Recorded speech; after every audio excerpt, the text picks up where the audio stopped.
Hey, check it out. I'm here for it. Walk with me, talk with me. Imagine this. You just get out of a car accident. Something happened to you where you had to have rehab surgery. You haven't worked out in over 10 years. You're overweight, and you come into my gym to work out.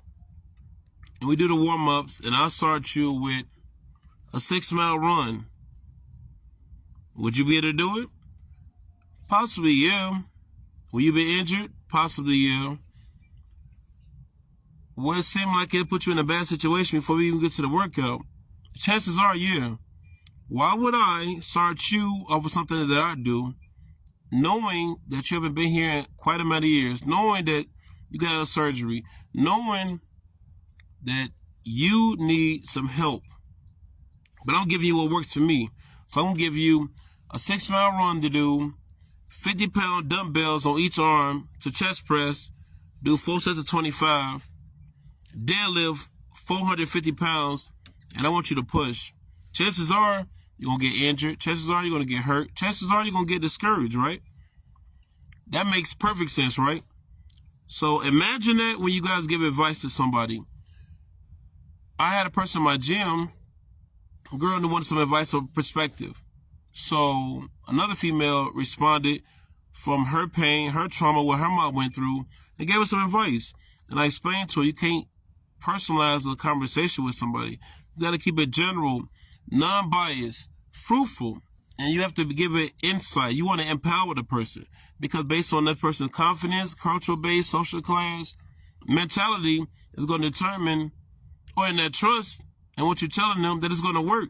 Because sometimes we don't consider what works for you or something that you haven't experienced or that you don't understand or you don't have empathy for. It sounds like steps 1, 2, 3.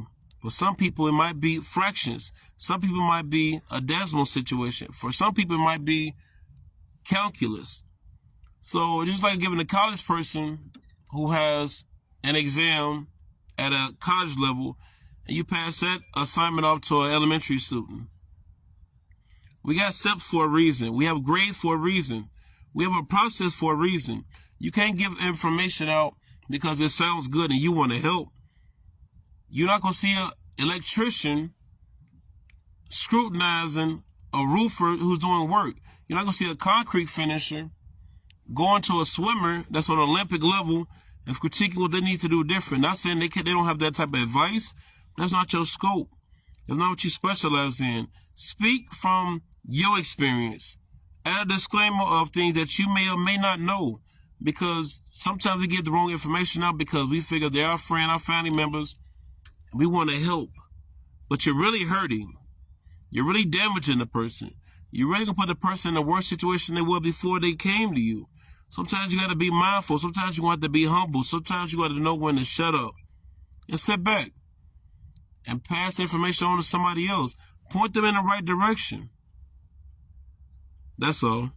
Carry on. Big business.